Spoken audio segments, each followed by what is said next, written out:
Así es, agradecemos su sintonía. Estamos llegando ya al 17 de marzo de 2021. Esta mañana vamos a hablar de temas de índole legislativo. Como todos sabemos y como lo hemos escuchado en diversos momentos, la Asamblea Legislativa pues está siendo sacudida por un escándalo de las denominadas plazas fantasmas. En estos últimos días se ha dicho mucho sobre gente que cobra un salario pero que nunca ha puesto un pie en ese órgano de Estado. El último capítulo lo ha escrito la Fiscalía General de la República con una serie de allanamientos que han realizado en las últimas horas. También ya hubo una inspección de parte del Ministerio de Trabajo ante esto que ha salido a la luz y que ha puesto pues en perspectiva una situación de la que se ha mencionado tanto en los últimos años, pero que hasta ahora pues no ha habido una investigación formal, aunque en los mismos pasillos de la Asamblea Legislativa se habla de gente que efectivamente cobra un salario, pero que no llega pues a trabajar, es decir, que está contratada para ese órgano de Estado que se supone que tendría que estar ahí, pero que únicamente pues cobra el salario y nunca aparece pues a realizar ningún tipo de labor. Esta mañana tenemos como invitado a Juan José Mortel, él es diputado por Cambio Democrático y vamos a tratar de dar luz sobre este tema. Juan José, un placer que nos acompañe, bienvenido, un gusto recibirlo. Gracias, Manuel, también para mí es un gusto estar acá en Canal 12 y a la orden. Juan José, ¿cuál es su lectura de esto que está pasando, digamos, con el tema de las denominadas plazas fantasmas en la Asamblea Legislativa? Se ha dicho mucho, se ha mencionado pues un montón, ya hubo una inspección del Ministerio de Trabajo, ahora allanamientos de la Fiscalía, pero hemos escuchado también, digamos, reacciones de algunos diputados, algunos molestos, otros diciendo de que pues que se investigue porque no hay nada que esconder ahí. Yo considero de que el tema de las plazas fantasmas es algo que se ha venido dando a conocer, denunciando desde hace mucho tiempo. No es algo nuevo. Cuando esta legislatura comenzó, igual, en el ínterin hubo una situación similar. ¿Cuál es la diferencia hoy? Que se ha iniciado un proceso serio que va a permitir investigar, llegar a fondo y saber cuál es la dimensión de ese problema. El origen de todo está en un sistema demasiado discrecional, con mucha secretividad en todos los procesos administrativos, organizativos, financieros de la Asamblea Legislativa. Un diputado de llanura solo sabe que aprobó un presupuesto, los montos generales, los rubros generales, sabe que aprobó un presupuesto general de la Nación, uno de la Asamblea y uno general de la Nación, y ya su manejo concreto se desconoce, especialmente en el campo legislativo. Yo decía ayer, lo paradójico es que en el último año hemos tenido más información como diputado de llanura, de cómo se manejan los fondos en el Ejecutivo, porque se han estado pedir y pedir informes y han sido volcanes y volcanes de informes de cómo ha venido gastándose y cómo ha venido funcionando tanto los recursos ordinarios como los préstamos, pero no sabemos cómo se gasta el dinero de la Asamblea Legislativa. Es paradójico. Esto es lo que ha provocado en cada época este tipo de denuncias. Lo interesante hoy es, en primer lugar, que quien levanta la voz es el sindicato de trabajadores. Creo que eso es muy importante. Y el sindicato no solo habla de la existencia de plazas fantasmas, sino que al mismo tiempo señala un porcentaje, dice al menos la mitad. Eso obviamente escandaliza en cualquier parte. Estamos hablando de 2.400 empleados y se hablaba de que por lo menos 1.000 a 1.200 se decía de que eran personas que no tenían, digamos, ningún tipo de labor a pesar de estar contratadas en la Asamblea. Nosotros conversábamos con Luis Ortega, precisamente, que es el secretario general del CITRAL, que es el Sindicato de Trabajadores de la Asamblea, y él pues nos daba y corroboraba pues algunos de esos datos de los que estábamos hablando, Juan José. El día de ayer estuve revisando algunas estadísticas que se han presentado en algunos medios de comunicación y el número de empleados es de 2.507, es decir, 2.400 es al menos 107 personas menos, con lo cual nos indicaría que el número de trabajadores en la Asamblea Legislativa es un poco mayor de Sí. 2.400 que han estado se ha mencionando. mencionado, Estamos sí. hablando de 2.500. Efectivamente. Entonces, ¿qué es lo que sucede? Lo novedoso es eso. Primero, que es el sindicato de trabajadores quien alza la voz. Sí. Pero en segundo lugar, hay algo que es importante. Y es que a raíz de las elecciones del 28 de febrero, obviamente habrá un cambio dramático en la correlación de fuerzas de la Asamblea Legislativa. Y hay una nueva fuerza política que llega, que no tiene compromiso, que no tiene nada que ver con lo que ha sucedido en el pasado. Por lo tanto, tiene la solvencia y tiene la oportunidad de poder iniciar un proceso de investigación que permita llegar al fondo, que permita resolver el problema y deducir las responsabilidades que sean necesarias. Sí. Esto no era posible antes porque al parecer todas las fuerzas políticas que han estado tradicionalmente en la Asamblea Legislativa durante muchos periodos, durante muchas legislaturas, han estado involucrados y se han estado beneficiando.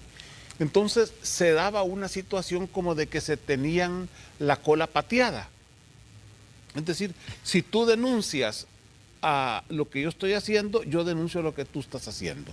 Pero además, todo en un ámbito de total privacidad, de total secretividad, por parte del organismo que es el que toma las decisiones administrativas, organizativas, de carácter financiero ya concreto, que es la Junta Directiva.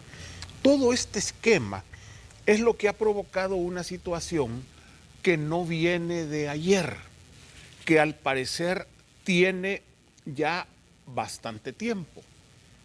Y pongo algunos ejemplos concretos sobre la base de cifras. Por favor, Juan. Yo fui diputado entre el 91 y el 94 en Convergencia Democrática. Esa fue la legislatura, la última que entró en tiempos de guerra, pero salió después de los acuerdos de Chapultepec.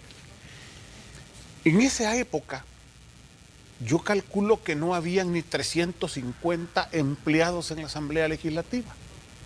Y eran siempre 84 diputados, fue la primera legislatura con 84 diputados. Las funciones constitucionales son básicamente las mismas, si no hay más funciones que puedan decir esta es la razón por la que se aumentó. Por supuesto, habían muchas limitaciones y yo no creo que ese sea un buen modelo. Claro. Pero cuando nosotros llegamos éramos 8 diputados y lo que nos pusieron fue una secretaria y una ordenanza. La secretaria con una máquina de escribir y la ordenanza llegó con una escoba y un trapeador. Y eso era todo el personal que teníamos. Y además de eso no las elegimos nosotros. Eran ya parte del personal que estaba funcionando a saber por cuántos años en la Asamblea Legislativa. Y nosotros estuvimos toda la legislatura, 8 diputados, en que el grupo parlamentario ese era su apoyo.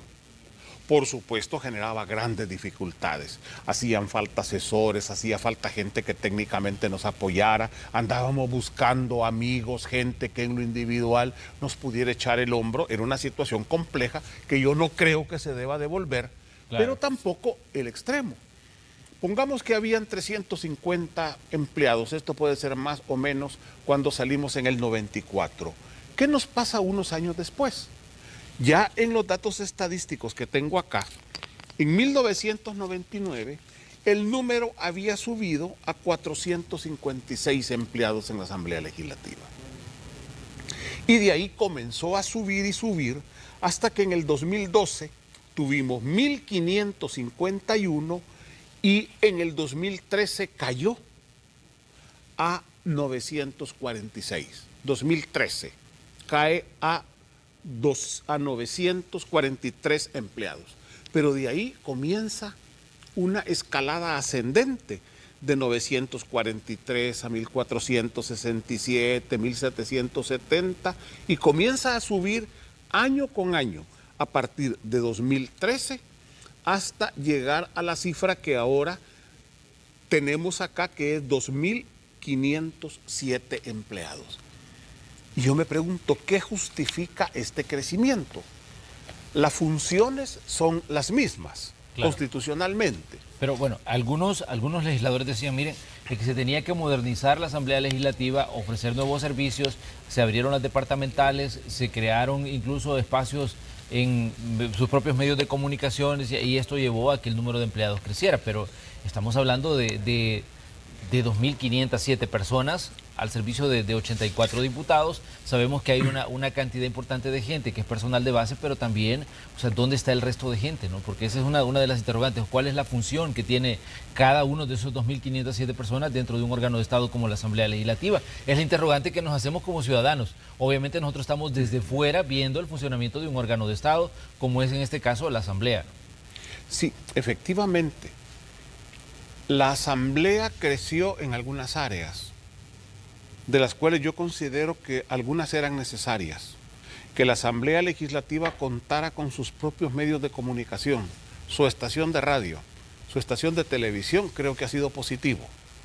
Que tuviera algunas áreas importantes como equipos para ver la equidad de género, etcétera, etcétera, eran importantes.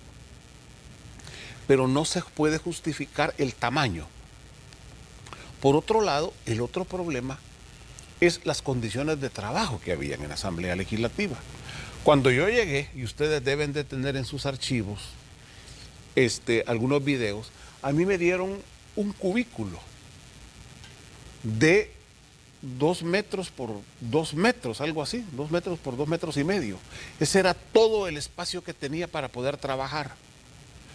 Yo llegaba con un técnico experto en seguridad, con alguien que me iba a ayudar en la parte económica, en la parte financiera para manejar todo el tema que estuve levantando de tarjetas de crédito, etcétera. ¿Y dónde los ponía? Ni siquiera existen en la Asamblea Legislativa condiciones de trabajo. Y después, cuando vinieron los temblores, hubo que desalojar gente de los edificios. Claro. Entonces, todo eso creo que debe de entrar en este diseño. ¿Por qué? Porque es necesario, Manuel, dimensionar el problema, primero. Segundo, ver cómo ese problema se presentó para poderle encontrar soluciones, para poder imponer los correctivos. De lo contrario, vamos a estar otra vez en que cada 3 años se arma un escándalo, hierven las redes sociales de cólera, porque indigna esto que ha pasado, pero todo termina sin resolverse. Por eso es que para mí es importante lo que sucedió ayer. Sí. Que llegó la Fiscalía General de la República con una orden de juzgado, el juzgado quinto, a allanar por primera vez en la historia 2 gerencias claves de la Asamblea Legislativa, la de Recursos Humanos y la administrativo-financiera. Y ahí están trabajando. ¿Por qué? Porque esto nos va a permitir tener o iniciar un proceso de investigación que permita primero dimensionar el problema, ver cómo se funcionaba eso y por otra parte da la idea para los correctivos y deduce responsabilidades. Creo que eso es para mí lo fundamental. ¿Por qué? Porque yo quiero ir más allá del morbo que esto provoca. Esto provoca mucho morbo y es cierto y quizás sea necesario que así sea. Pero vayámonos a cómo se va a resolver ese problema. Yo me voy el 30 de abril de la Asamblea Legislativa, con todo mi personal, todo el que llegó conmigo se va conmigo. Pero yo quisiera irme con la esperanza de que se va a iniciar un proceso transformador de la Asamblea Legislativa, porque el tema de las plazas fantasmas es solo uno de los temas que es necesario corregir, pero hay otras cosas que es necesario corregir. Por ejemplo, los viajes. De vez en cuando estallan las redes sociales también con el problema de cuánto se ha gastado en viáticos, de cuánto se ha gastado en pasajes aéreos. Y el diputado de Llanura no sabe. Yo estoy sentado ahí y de repente veo que un diputado dejó de llegar 1 o 2 sesiones. No sé por qué, simplemente se le sustituyó y después uno se entera que salió del país en una misión oficial, nunca supo a qué fue, a dónde fue, si presentó informes, mucho menos cuáles son los resultados el beneficio que trae para el país y para el primer órgano del Estado ese viaje. Pero todas esas cosas hay que entrar a resolverlas de alguna manera. Juan José, considerando, digamos, que la Asamblea tiene un presupuesto de 58.3 millones de dólares, por lo menos esa ha sido, digamos, la constante en los últimos años. Y de ese presupuesto, la mayor parte, según se ha dicho, va para el pago de los salarios. Entonces, pero, digamos, ¿a quién le corresponde en este caso hacer las contrataciones? Porque decíamos que habían dos tipos de contrataciones, habían empleados de fracción y habían empleados que son directamente de la Asamblea, como, digamos, que son los que están como el personal administrativo, digamos, de ese órgano de Estado. Entonces, pero ¿a quién le corresponde? ¿De quién es la responsabilidad en este caso? ¿O quién debería de asumir en este caso la responsabilidad por lo que está pasando con este escándalo de las plazas? Porque de pronto escuchamos que X persona tenía un puesto de asesor o un puesto de asistente, cobraba o tiene asignado, digamos, un salario de $2.000 o $2.500, pero mucha gente dice, mire, pero yo nunca lo he visto en la Asamblea. O sea, yo no lo he visto que haya llegado ni siquiera un día, digamos, a presentarse o por lo menos a caminar en los pasillos. Efectivamente, según el reglamento interior de la Asamblea Legislativa, la función de la contratación corresponde a la Junta Directiva la decisión y la legaliza su representante legal, que es el presidente de la Asamblea Legislativa. Claro. Ahí es donde se ha concentrado. Y ese es precisamente, Manuel, el origen del problema. Obviamente tiene que ser algún organismo tiene que tomar la decisión, pero se ha manejado con un nivel de secretividad, con un nivel de discrecionalidad, que el mismo diputado, usted puede hablar con muchísimos diputados de la llanura, claro, no solo conmigo, y le van a decir lo mismo, no tiene, y no es que le estén ocultando la información, es simplemente que no la conocemos. Yo me entero por ejemplo, la cantidad de plazas exactas, es más fácil buscarla en un medio de comunicación que sistematiza datos que dentro de la Asamblea Legislativa, en que muchas veces uno pide un documento que necesita para el trabajo y casi le dicen que hay que hacer el trámite por el lado de acceso a la información. En ese sentido, yo considero de que hay un mecanismo que no ha estado funcionando bien. Hay una concentración de funciones que dan poder en un pequeño grupo, lo cual no tiene sentido porque todos los diputados son electos iguales ante la ley. Aunque sea de cociente o de residuo, todos los diputados tienen la misma responsabilidad y tienen las mismas funciones. Y es al interior de la Asamblea Legislativa donde se crea una estratificación, se crea una especie de pirámide, que en la cúspide está la presidencia, que luego sigue la junta directiva, los presidentes de comisiones, y comienza a bajar eso. Y entonces el principio de que todos los diputados son iguales se limita, se reduce, nada más a que el voto en la plenaria vale lo mismo. Pero incluso no es igual un voto informado que un voto desinformado. Claro. En ese sentido, es necesario entrar a corregir. Si no, va a ser otro lío en el que vamos a hervir de la cólera durante 2 o 3 semanas, se acaba y de ahí vienen los viajes, y de ahí vienen las compras. Yo le digo, en lo de las compras, los últimos 2 presidentes, el actual y el anterior, han denunciado graves problemas, que ellos los han dicho públicamente, situaciones gravísimas que hubiera ameritado de inmediato una investigación de la Corte de Cuentas. Por ejemplo, el tema del papel que supuestamente se compró para no sé cuántos años y que decían que el papel se estaba arruinando porque no había dónde almacenarlo. Papel, digamos, para uso de oficina. Efectivamente, se supo eso, se supo que habían dañado adrede un aparato de no sé si de aire acondicionado o un aparato eléctrico para generar una planta eléctrica, y que con eso querían justificar la compra de otro equipo que era innecesario, que valía cientos de miles de dólares. Y se han sido denuncias hechas por los presidentes en esta legislatura. ¿Y qué se ha hecho al respecto? En ese momento da cólera, la gente herve, las redes sociales revientan y todo. ¿Y después? ¿Qué pasó después?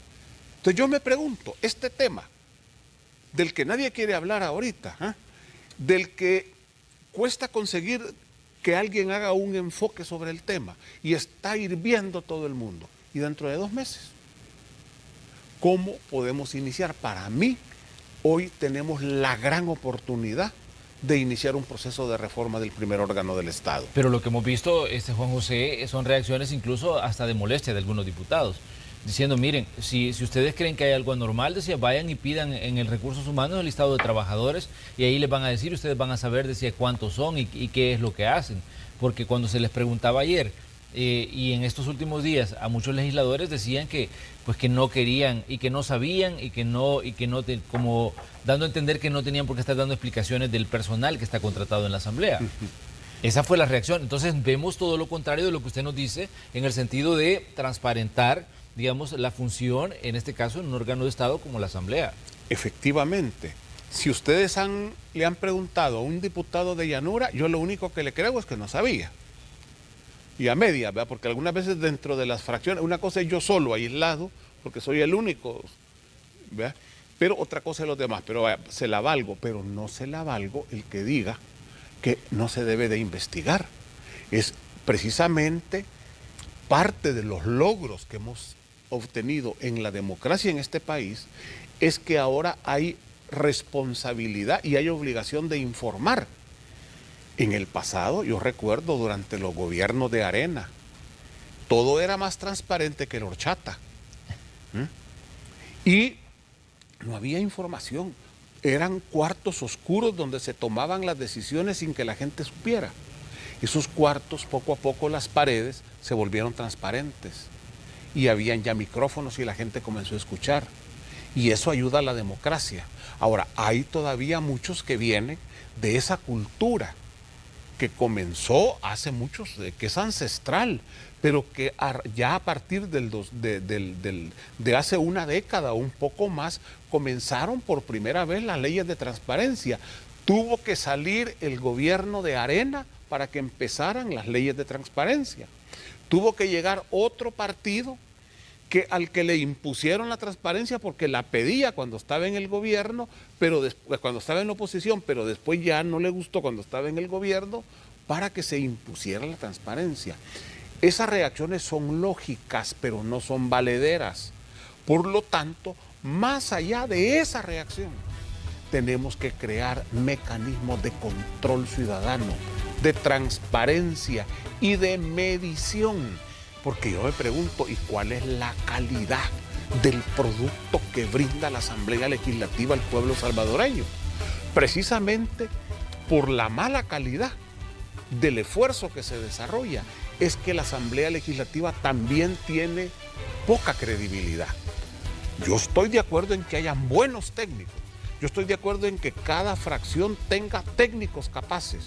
Estoy de acuerdo en que un diputado, si necesita asistencia, tenga también. Pero debe de traducirse en esfuerzos de verdadera calidad. Pero ¿qué hemos visto en el último año? Insulto tras insulto tras insulto, ataques tras ataques, que al final la ciudadanía dijo no. La ciudadanía habló el 28 de febrero. Y de las cosas que ha pedido es que se inicie un proceso que permita corregir eso. Y si no se corrige hoy, no se va a poder corregir más adelante. Porque hoy es la oportunidad en vista de que llega una nueva fuerza política que no lleva la cola pateada en todo lo que ha sucedido durante al menos una década o 2 décadas en la Asamblea Legislativa. Vamos a ir a una pequeña pausa comercial, pero cuando regresemos vamos a continuar conversando con Juan José Martel, es el diputado de Cambio Democrático que nos acompaña aquí en Hechos AM. Vamos a continuar hablando de este tema porque definitivamente hay puntos sobre, digamos, los que enfatizar en esta situación, en este escándalo que envuelve a la Asamblea Legislativa con el tema de las plazas fantasmas. Vamos a comerciales, volvemos enseguida.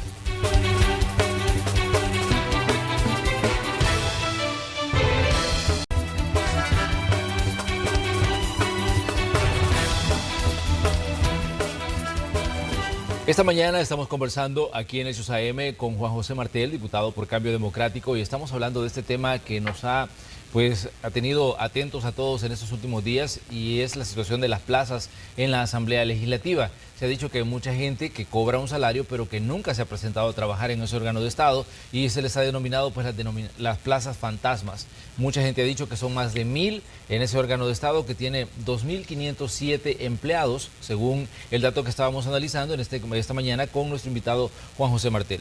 Juan José, ¿dónde considera usted que está el punto clave de esta situación que se ha dado en la Asamblea?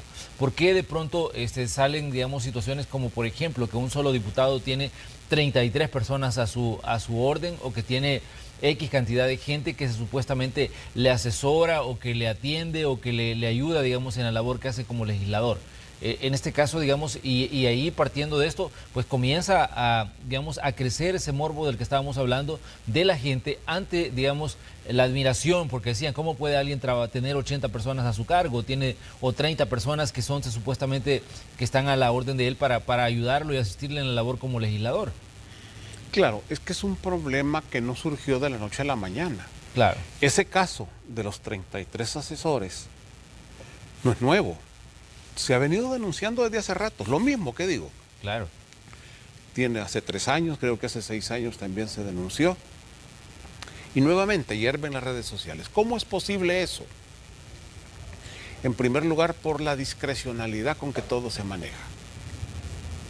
La secretividad se convierte en aliado de la corrupción y de esos hechos. Pero hay una contradicción, Juan José. ¿Por qué? Porque la Asamblea Legislativa en estos últimos días y en estos últimos años se ha convertido, digamos, en un órgano donde más se habla de transparencia. Pero ¿por qué, digamos, hay tanta barrera a la hora de hablar de cómo se maneja en sí la Asamblea Legislativa a la hora de hacer sus contrataciones?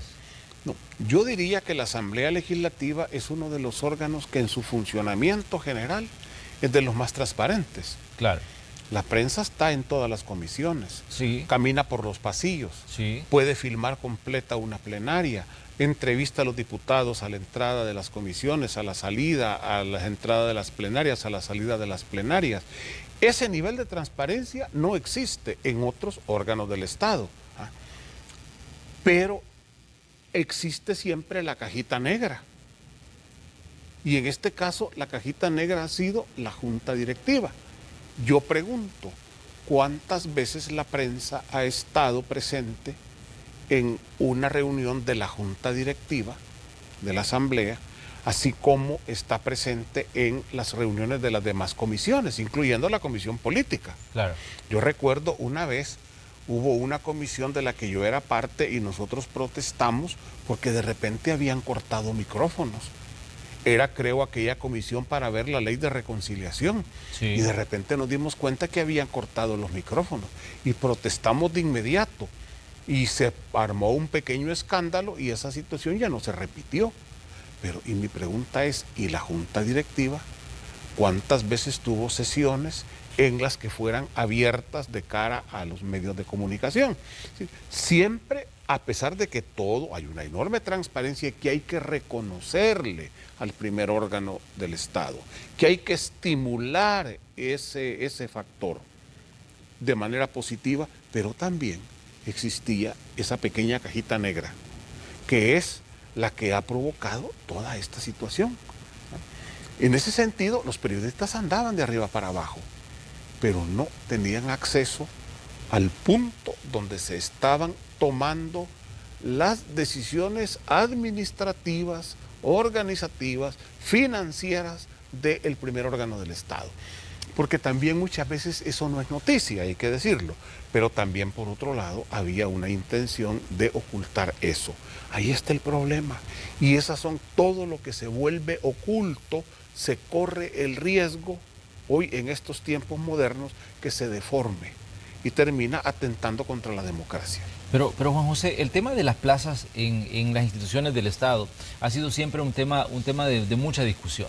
Ya hemos escuchado incluso de que en el órgano judicial que hubo una investigación por venta de plazas.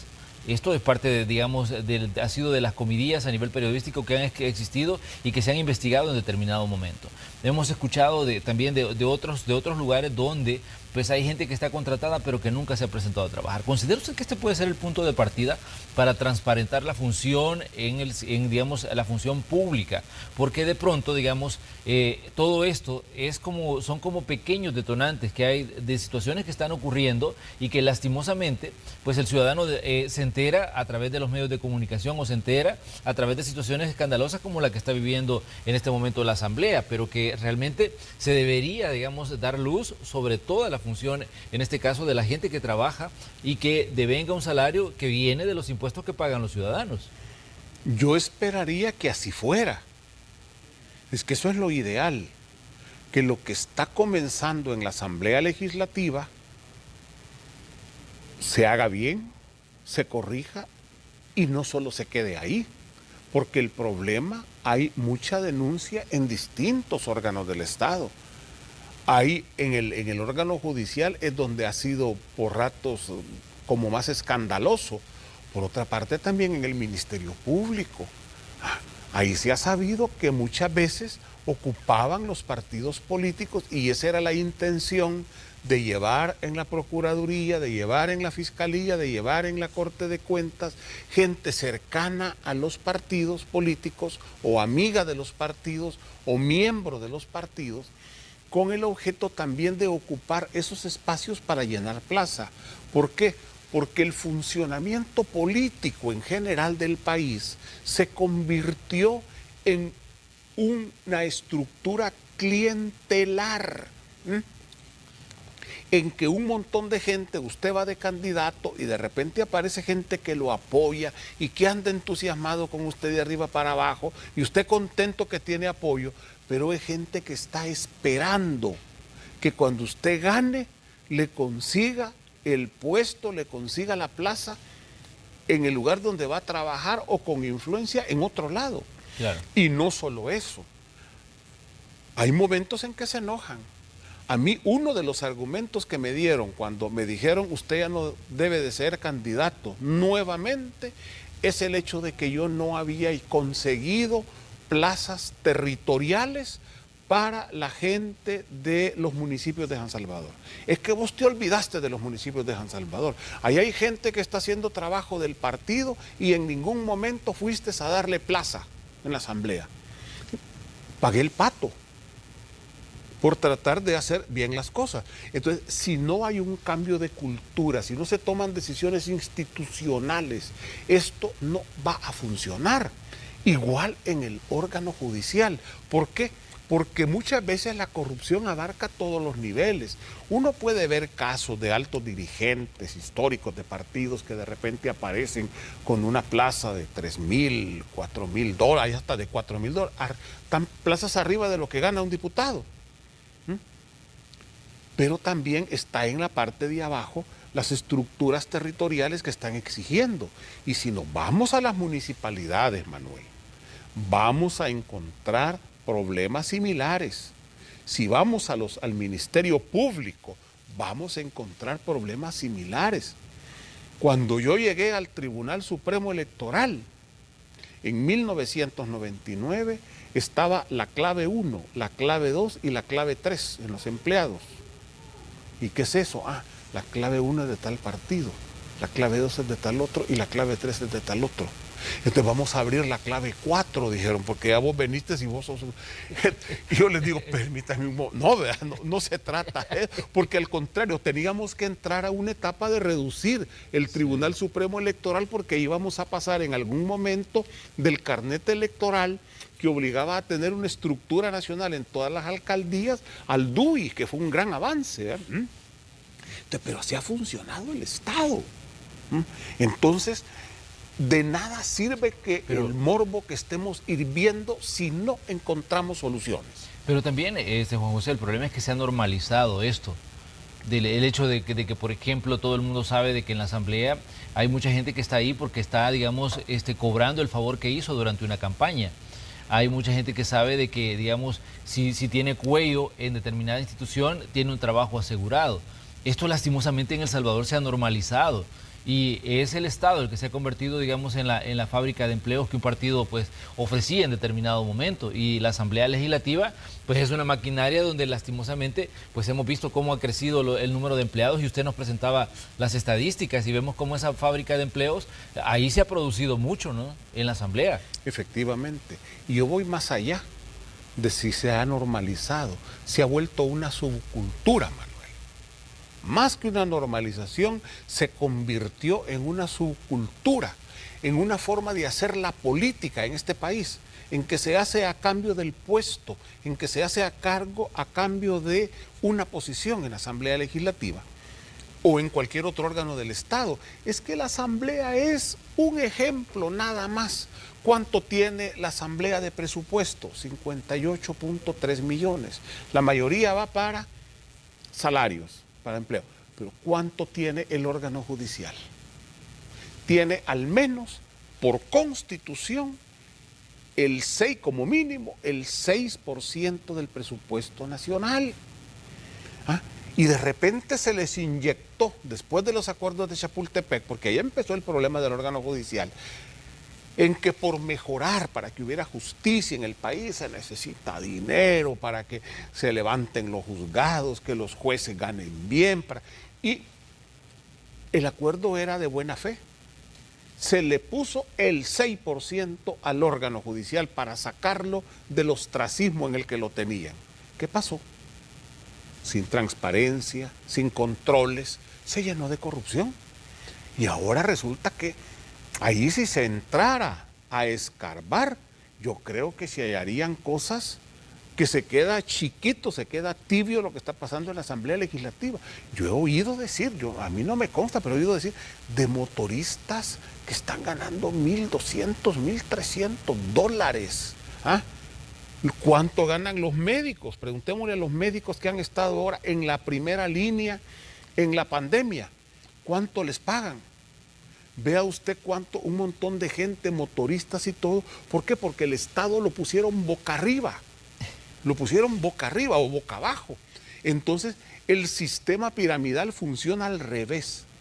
Eso es lo que necesitamos entrarle. Por eso es que yo desearía, regresando a su pregunta, claro, que ojalá este sea el primer paso. Yo ahí veo lo positivo.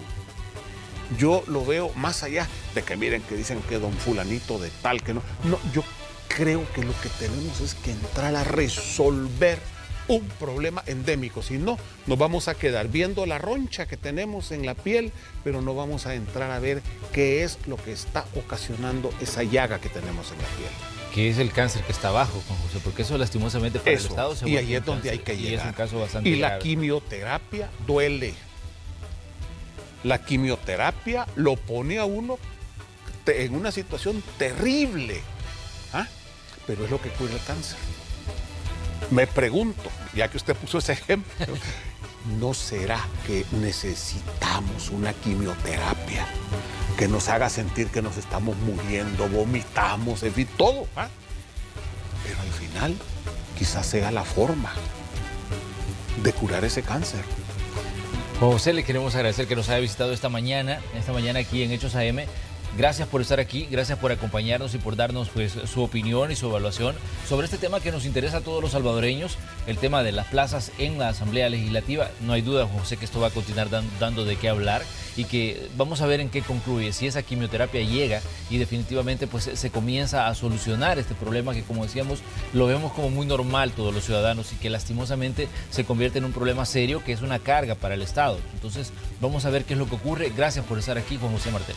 Gracias Manuel, es un gusto y ojalá que vayamos más allá de temas de qué hablar y que vayamos a resolver. Muy bien, eso le corresponde en este caso a los legisladores y a todos los tomadores de decisiones en la Asamblea Legislativa y en todos los órganos de Estado.